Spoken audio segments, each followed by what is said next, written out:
it changed my life. It changed my life in so many ways. It changed my life.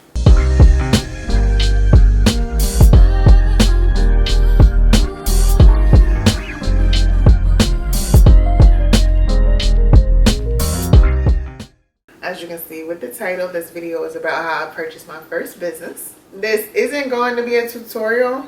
If you haven't seen the previous video, I'll probably have it linked somewhere, popping up over there, and also have it linked in the description box. If you haven't seen it, I would suggest you go watch it. This is more of a story time, and it's kind of a continuation of that video.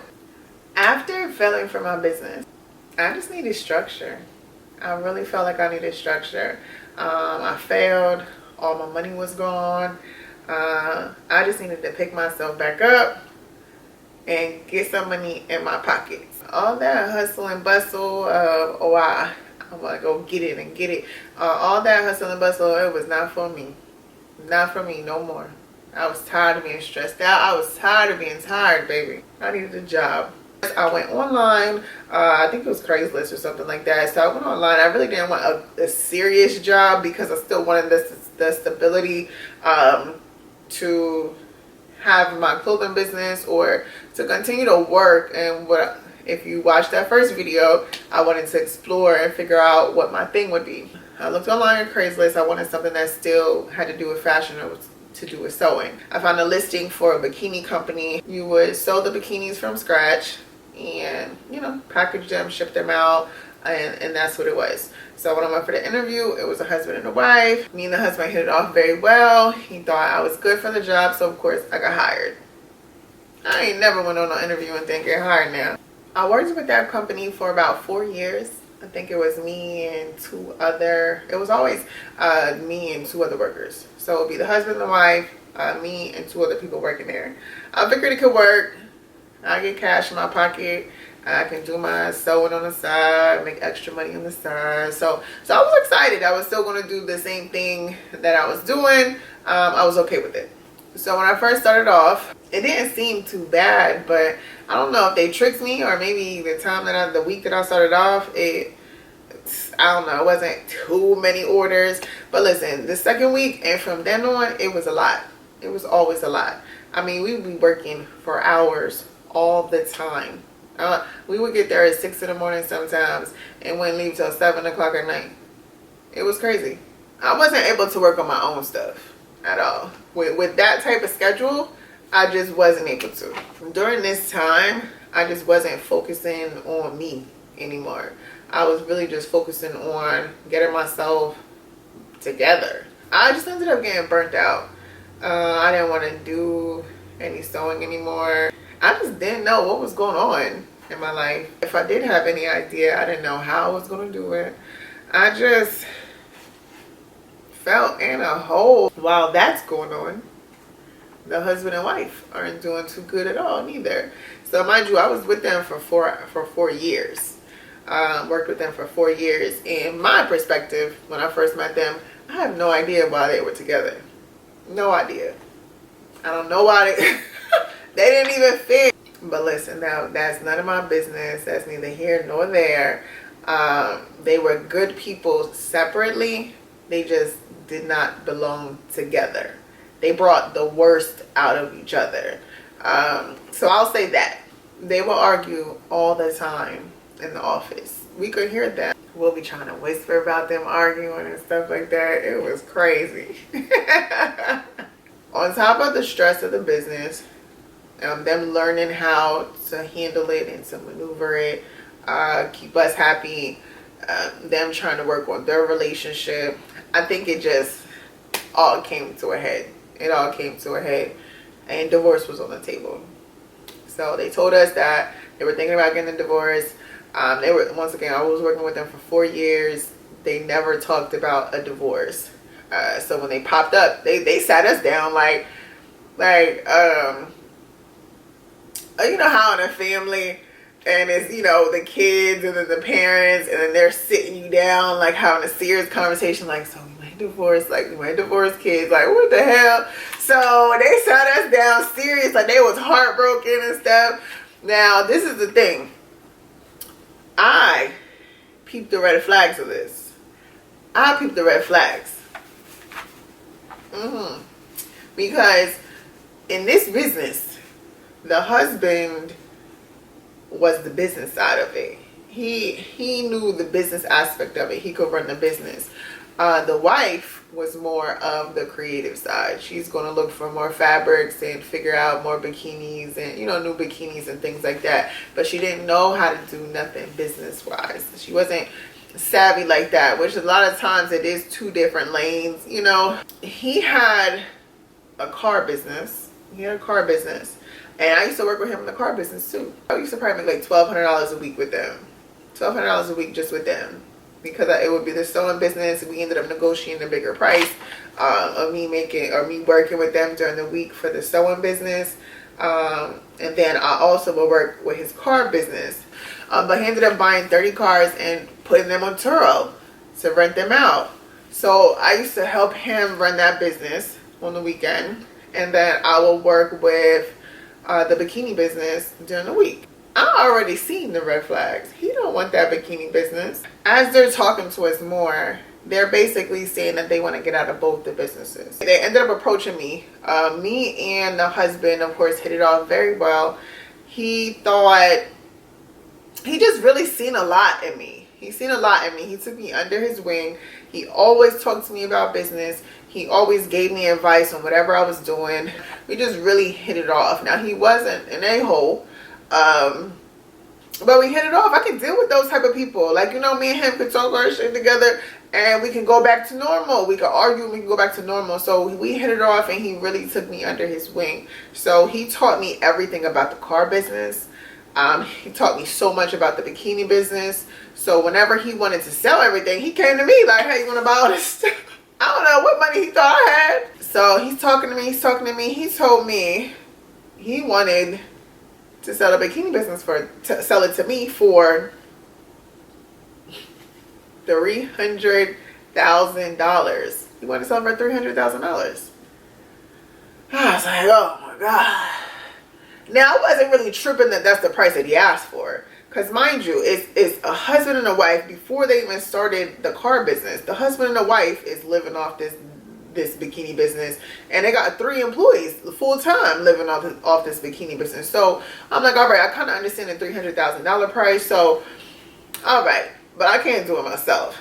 I went to one of the associates that I was working with at the time and asked, did he want to go half with the business? I asked my mom and dad to see if they can maybe take out a second mortgage on their home and maybe give me $75K. See if the associate that I approached about it, see if he can get $75K from maybe his sister's home, something like that. And then we give them $150K up front and then we pay off the rest. They did not want to do that at all. They wanted all of the money up front. I couldn't do that. And then on top of that, my mom and dad told me no with the $75K anyway. So I just couldn't do it. It went down the drain. So they just decided that they would split the businesses. Like, she would have the bikini business, he would have the car business. They'll pay off their debt. Once again, this is a red flag. A red flag.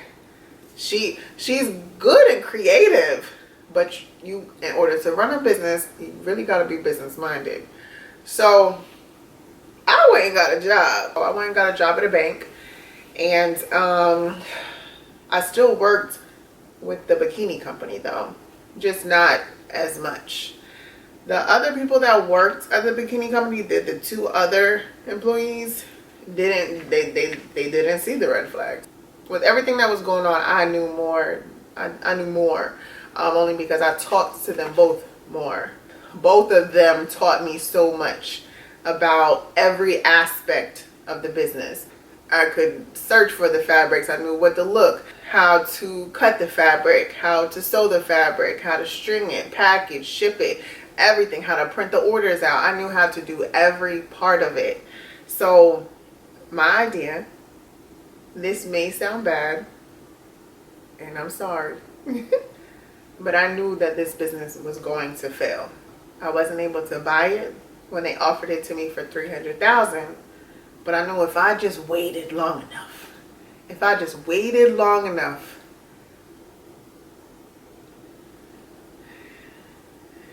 she was going to run it into the ground. And when I tell you, it did not take that long for that business to go downhill. I mean, as soon as it was split, and this business is your business and this business is yours, downhill. I wouldn't even be there often. The only thing that I was doing, I said I'll stay on to cut, but I still had a job, so it was okay. I helped as much as I could, but I knew that she was going through a lot. She, you know, now she's a single mom, she's divorced, she's learning how to do things on her own, she's learning how to live on her own.